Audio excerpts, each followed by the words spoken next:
Shalom Bapak Ibu Saudara-saudara sekalian. Berjumpa kembali kita dalam acara Bible Study CK7 Online. Dan hari ini kita akan sama-sama merenungkan ayat per ayat dari firman Tuhan yang terdapat di Amsal. Dan kiranya saudara-saudara dari apa yang kita pelajari ini, kita bisa menjadi pribadi yang lebih baik. Karena Amsal-Amsal ini adalah berisi tentang bagaimana nasihat-nasihat, hal-hal yang positif yang kita perlukan untuk menjalankan kehidupan kita hari lepas hari. Untuk itu mari kita persiapkan hati kita tundukkan kepala kita untuk kita bisa masuk di dalam hadirat Tuhan melalui pujian penyembahan ini.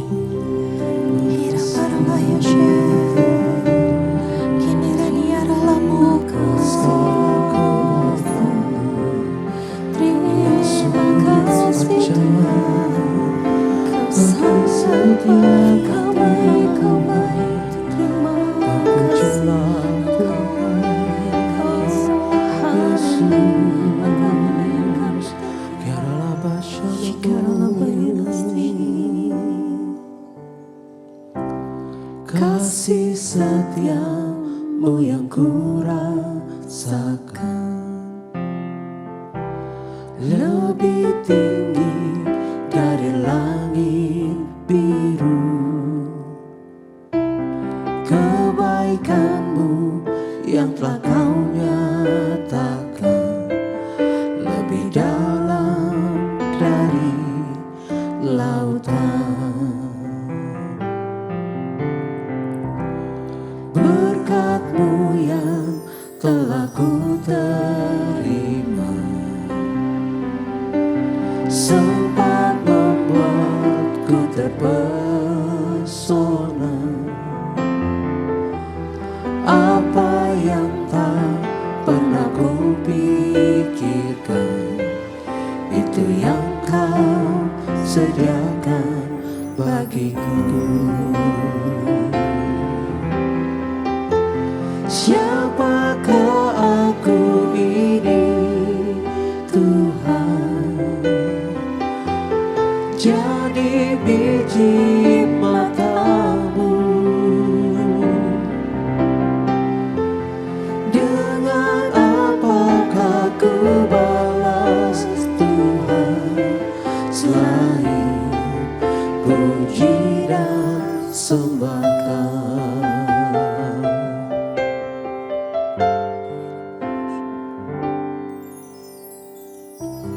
Kasih setiamu yang ku rasakan lebih tinggi dari langit biru. Kebaikan-Mu yang telah Kau nyatakan lebih dalam dari lautan. Berkat-Mu yang telah ku terima sempat membuatku terpesona. Apa yang tak pernah ku pikirkan, itu yang Kau sediakan bagiku. Siapakah aku ini, Tuhan? Jadi biji mata-Mu. Dengan apakah ku balas, Tuhan, selain puji dan sembah Kau? Siapakah aku ini, Tuhan? Jadi biji mata-Mu. Dengan apakah ku balas, Tuhan, selain puji dan sembah Kau? Siapakah aku ini, Tuhan?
kebaikan-Mu.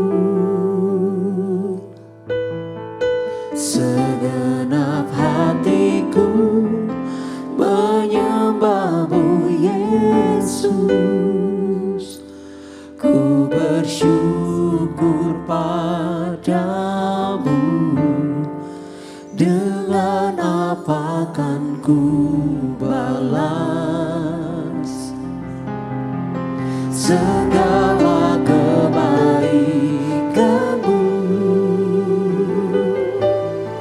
Segenap hatiku menyembah-Mu Yesus. Ku bersyukur padamu. Dengan apa kan ku balas segala kebaikan-Mu? Segenap hatiku menyembah-Mu Yesus. Ku bersyukur padamu. Dengan apa kan ku balas segala kebaikan-Mu? Segenap hatiku menyembah-Mu Yesus. Ku bersyukur padamu selamanya.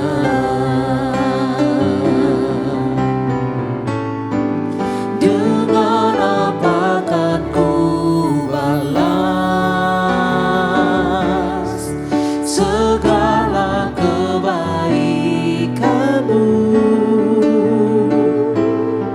Segenap hatiku menyembah-Mu Yesus. Ku bersyukur padamu. Dengan apa kan ku balas segala kebaikan-Mu? Segenap hatiku menyembah-Mu Yesus. Ku bersyukur padamu. Segenap hatiku menyembah-Mu Yesus. Ku bersyukur padamu. Segenap hatiku menyembah-Mu Yesus. Ku bersyukur padamu selamanya.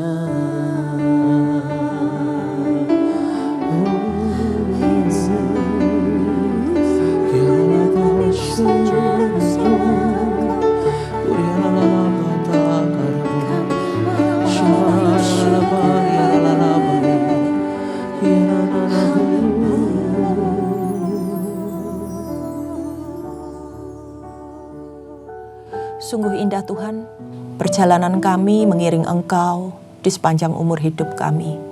Kalau kami boleh menikmati segala kebaikan-Mu, kami ingin mengembalikan segala yang terbaik melalui pujian penyembahan yang kami naikkan di sepanjang hidup kami. Dan kiranya Tuhan, Engkau berbicara juga melalui setiap kami pada malam hari ini ya Bapa, supaya kami bisa dikuatkan, supaya kami ya Tuhan bisa mengerti, menyelami jalan-jalan-Mu adalah yang terbaik di dalam kehidupan kami, supaya kami bisa meresponi apa yang menjadi firman dan perkataan yang keluar dari mulut-Mu, yang pastinya Tuhan akan menguatkan kami, akan membuat kami semakin mengakar di dalam Engkau ya Bapa. Dan ini baik ya Tuhan semuanya untuk hidup kami dan membekali kami semua. Kami serahkan seluruhnya ya Tuhan, hanya di dalam nama Tuhan Yesus Kristus. Haleluya. Amin. Ya, saudara-saudara, hari ini kita membahas tentang Amsal 13. Nah, sebelumnya saya ingin bercerita, saudara-saudara. Amsal ini merupakan sebuah nasihat-nasihat yang berguna untuk hidup kita. Maka kami yang memiliki anak sebagai orang tua seringkali meminta anak-anak kami untuk membaca Amsal ini setiap harinya. Jadi Amsal jumlahnya ada 31, di mana mulai tanggal 1 kami minta anak-anak kami itu membaca dari Amsal 1. Hari kedua baca Amsal yang kedua. Sampai di akhir bulan tanggal 31 mereka sudah merenungkan perkataan-perkataan yang Tuhan sampaikan. Jadi selain baca Bible Study secara rutin, mereka juga menambahnya dengan satu pasal dalam pembacaan Amsal. Supaya apa? Supaya itu semua mengakar. Karena kalau kita perhatikan Amsal ini berupa nasihat-nasihat yang baik untuk kehidupan kita sehari-hari. Amsal ini tidak bercerita mengenai suatu cerita, tetapi dalam ayat-ayatnya seperti sebuah penggalan-penggalan kalimat yang kalau kita nikmati, kita bisa mendapat rema dari apa yang kita baca ayat per ayat. Mungkin hari ini kita ditegur di ayat yang ke ini. Atau mungkin di keesokan harinya ada ayat yang menjadi rema yang kita baca dari Amsal yang berikutnya. Nah, hal-hal seperti ini saudara-saudara yang perlu kita perhatikan, bahwa setiap hari kita perlu mendengar, kita perlu dinasehati, kita perlu diarahkan. Sehingga begitu bersyukurnya kita bisa menikmati hari ini Amsal yang ke-13 ini, dan kita mau baca ayat demi ayat walaupun susunannya ini tidak saling berhubungan ya saudara-saudara. Dari ayat pertama sampai ayat terakhir, tapi kita berusaha untuk mencari makna dari apa yang disampaikan. Saya juga mencari beberapa referensi untuk bisa kita simpulkan sebenarnya dari kitab Amsal 13 ini apa yang hendak disampaikan untuk membekali kehidupan kita. Kita mulai dari ayat yang pertama. Ini berbicara tentang didikan orang tua, saudara-saudara, seperti yang tadi awal saya sampaikan. Anak yang bijak mendengarkan didikan ayahnya, tetapi seorang pencemooh tidak mendengarkan hardikan.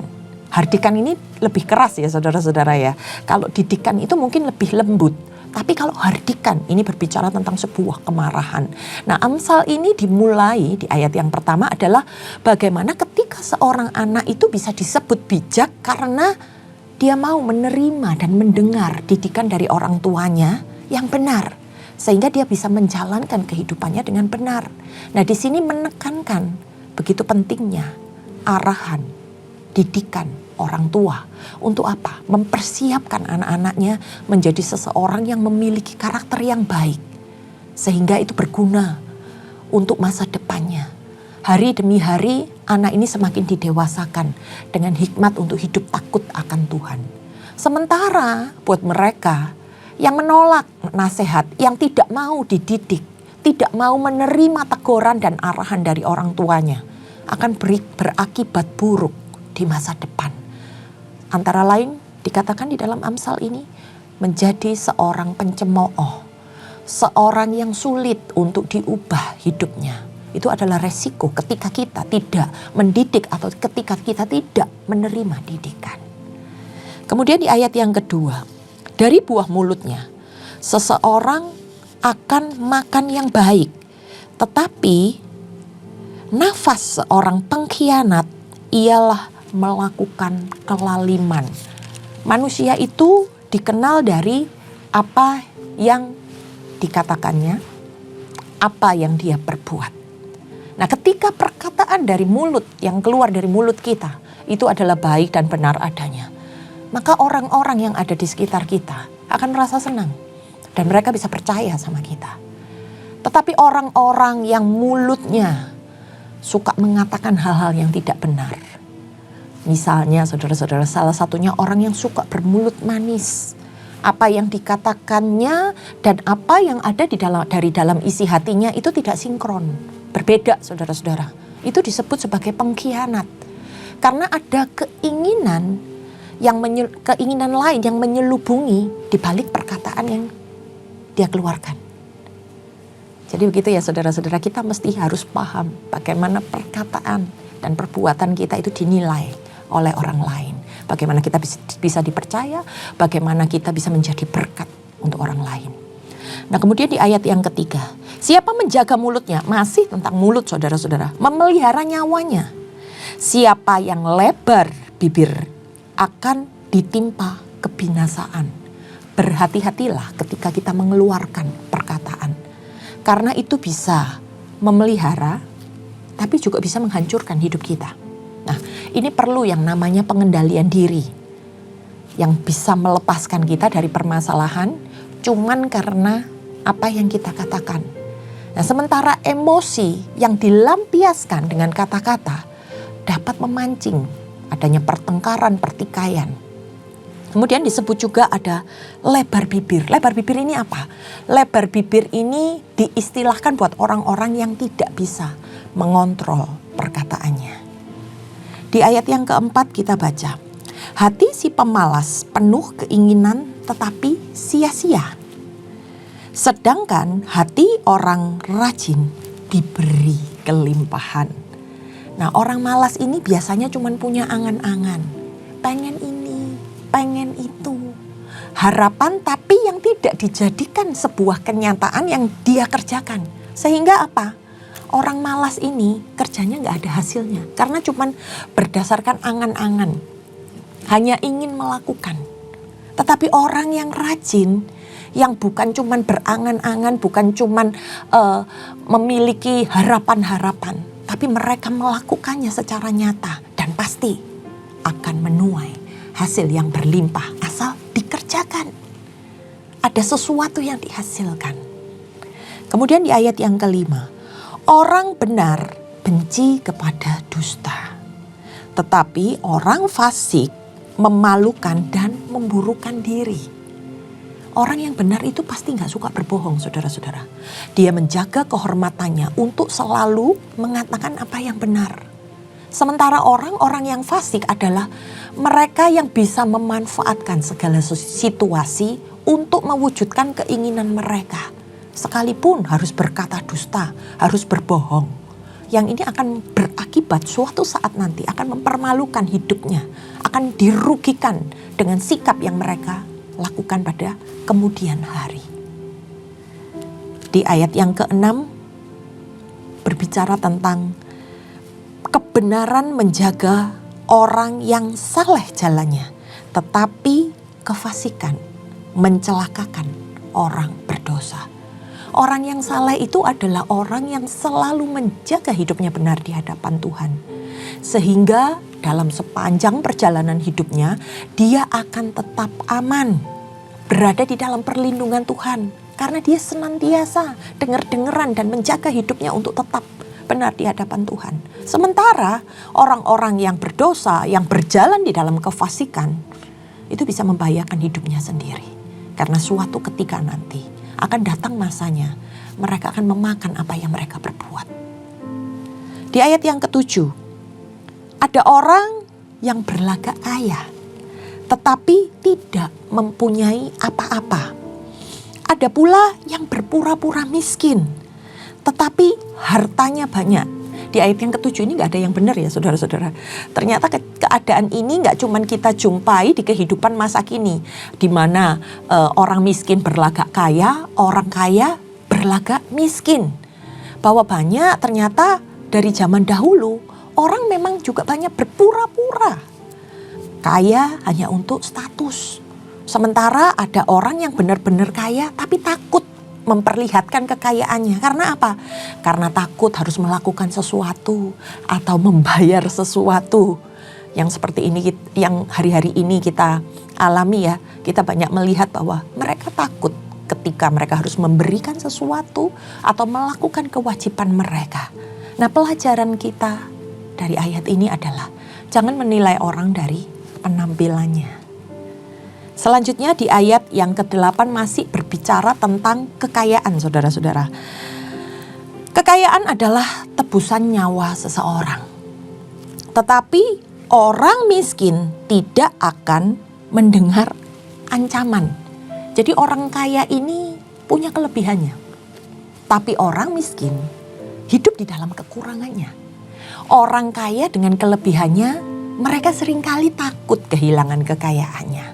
Sehingga mereka akan melakukan apa saja untuk melindungi kekayaannya karena mereka tidak ingin kehilangan. Nah, sementara orang miskin nggak punya ketakutan ketakutan atau hal-hal yang dikhawatirkan apabila kekayaannya itu hilang karena mereka nggak ada kelebihan di dalam kehidupannya. Mereka miskin sehingga nggak merasa terancam hidupnya. Mereka lebih bisa menikmati kehidupannya. Nah, seringkali kita lihat orang-orang yang kaya ini hidupnya penuh dengan ancaman dan ketakutan melihat situasi hari-hari ini. Sementara orang miskin justru bisa makan dan tidur dimanapun mereka ada. Dan mereka nyaman dengan keadaan mereka. Ini merupakan sebuah teguran saudara-saudara buat kita. Di mana hartamu berada, di situ hatimu berada. Bahwa kekayaan itu bukan segalanya. Tapi bagaimana kita bisa menikmati dan mengelola apa yang Tuhan percayakan dalam hidup kita. Kemudian terang orang benar bercahaya gemilang. Sedangkan pelita orang fasik padam. Dalam kehidupan ini yang paling penting adalah bagaimana kita itu hidup benar. Hidup benar itu maka akan membuat kita menjadi terang dimanapun kita berada. Karena ketika kita hidup benar, hidup kita itu bisa menyinari orang-orang yang ada di sekitar kita. Dan bisa menjadi berkat buat mereka. Nah, sementara orang-orang fasik mungkin kelihatannya terkenal, populer, tapi hanya sesaat. Karena pada waktunya akan padam ketika ketahuan belangnya. Di ayat yang ke-10 dikatakan keangkuhan hanya menimbulkan pertengkaran. Tetapi mereka yang mendengarkan nasihat mempunyai hikmat. Keangkuhan ini digunakan sebagai simbol dari sesuatu yang berlebihan yang sedang dipertontonkan atau diperlihatkan pada orang lain. Orang yang suka membesar-besarkan dirinya di hadapan orang lain dan ini akan menimbulkan ketidaknyamanan bagi orang lain dan memicu pertengkaran, membuat hati orang lain panas. Tapi mereka yang mempunyai hikmat mau mendengarkan saran, mau menerima masukan dari orang lain, sehingga tidak merasa bahwa dirinya ini selalu lebih benar dari orang lain. Tetapi mereka mau merendahkan hatinya untuk dikoreksi dengan orang lain. Dan ini yang membuat ketika orang lain itu bergaul dengan kita, merasa nyaman. Karena bisa sama-sama dalam posisi yang benar untuk dikuatkan, untuk diberkati dengan apa yang kita lakukan. Kemudian di ayat yang ke-11, harta yang cepat diperoleh akan berkurang. Tetapi siapa mengumpulkan sedikit demi sedikit menjadi kaya. Nah, di ayat yang ke-11 ini ada orang-orang yang gak kuat menerima kekayaan, saudara-saudara.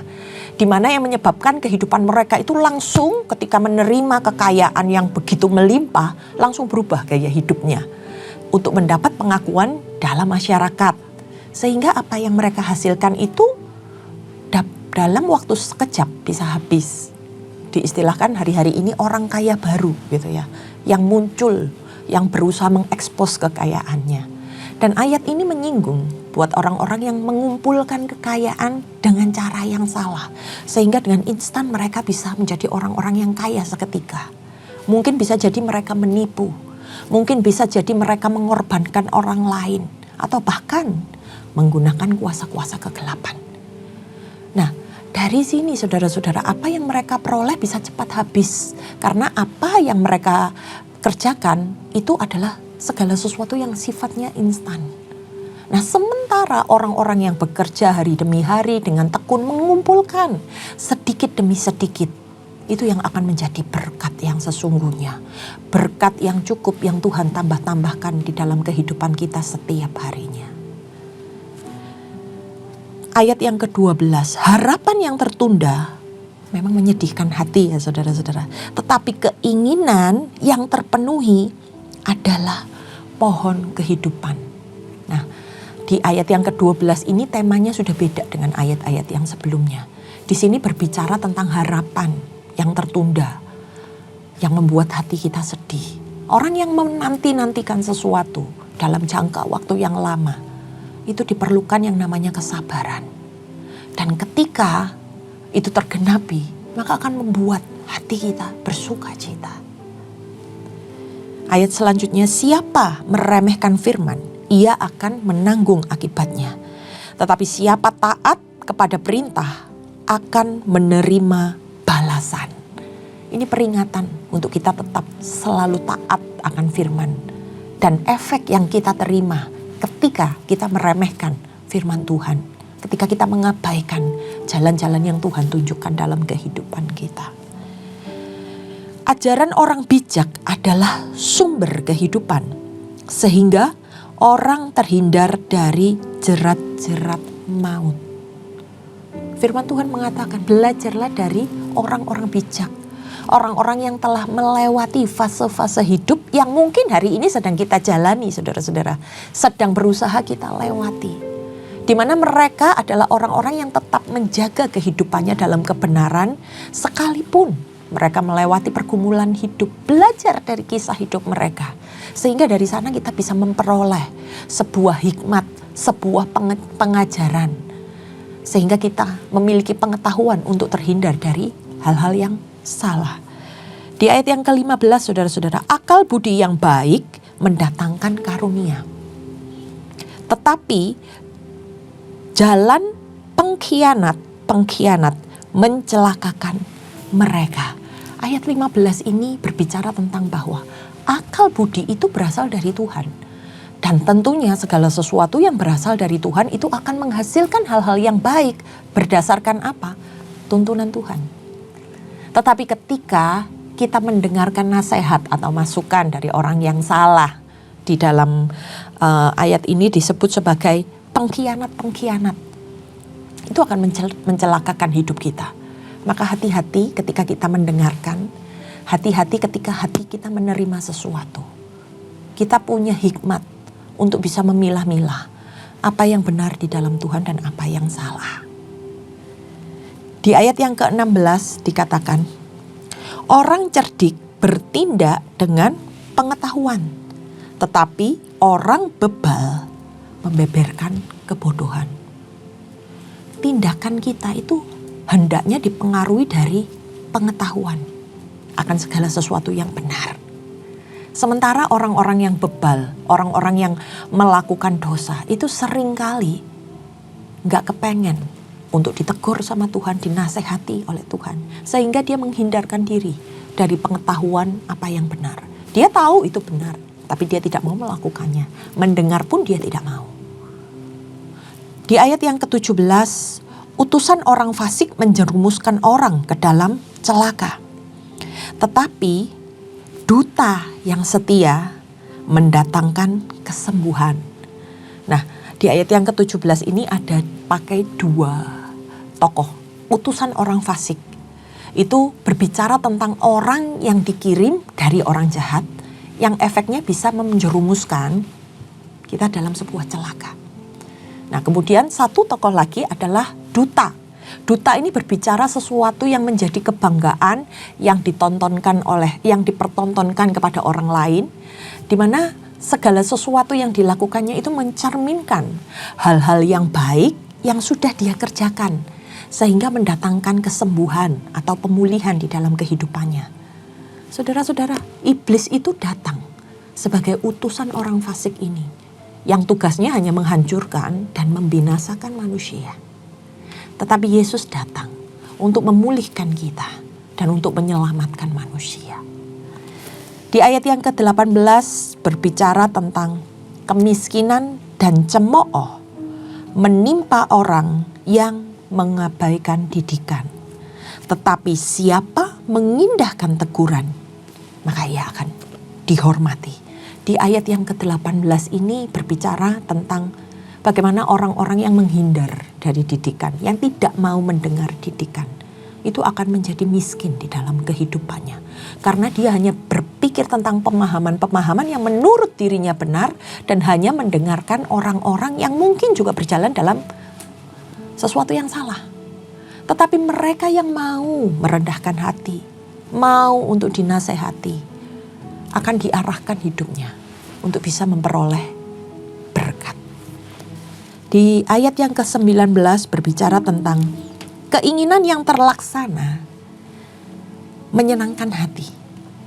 Menghindari kejahatan adalah kekejian bagi orang bebal. Orang yang harapannya, keinginannya terkabul, pasti akan bersuka cita ya saudara-saudara. Karena apa yang diinginkan, apa yang telah dijanjikan oleh Tuhan dapat dia terima. Tetapi sementara orang-orang yang bebal itu cuman senangnya jalannya di dalam kejahatan. Mereka gak berharap A, B, C. Tetapi mereka hanya sekedar menikmati jalan-jalan yang salah yang sedang mereka jalani.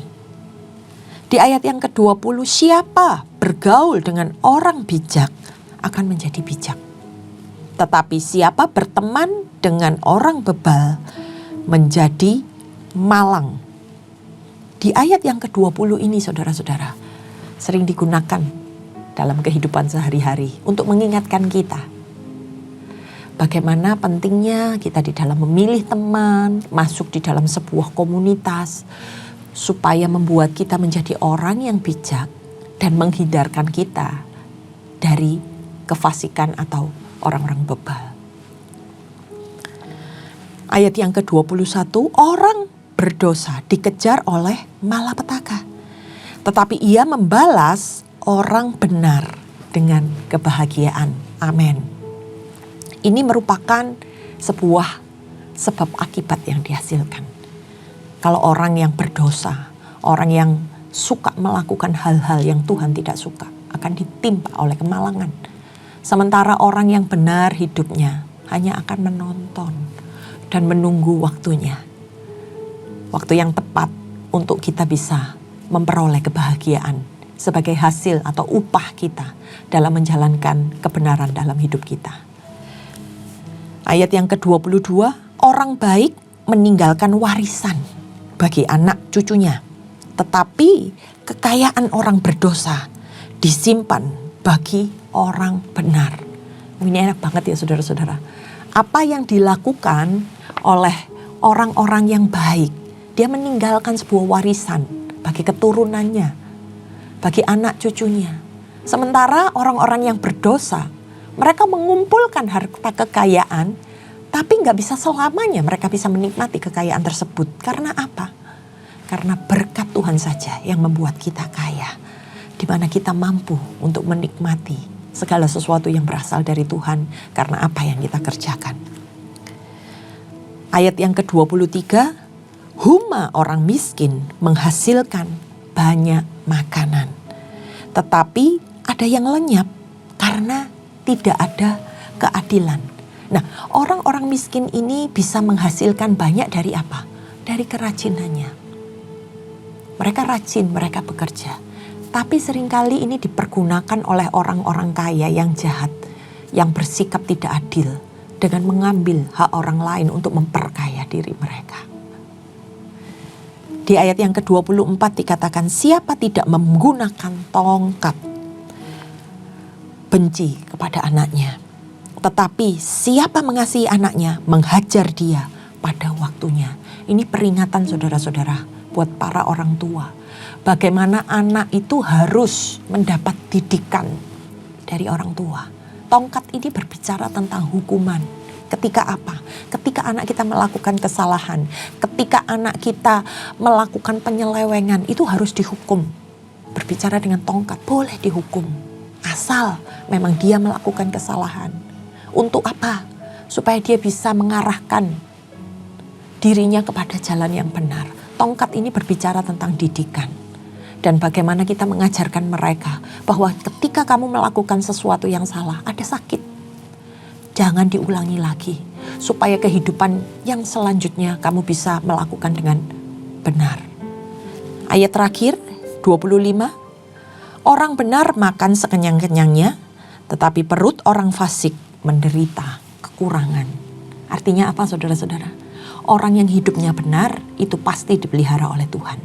Sementara orang-orang fasik, mereka selalu tidak puas dengan apa yang mereka dapatkan. Dari 25 ayat ini kita mendapat banyak nasihat dari Amsal. Dari sebuah hikmat yang turun-temurun disampaikan untuk dinikmati oleh setiap orang yang hidup takut akan Tuhan.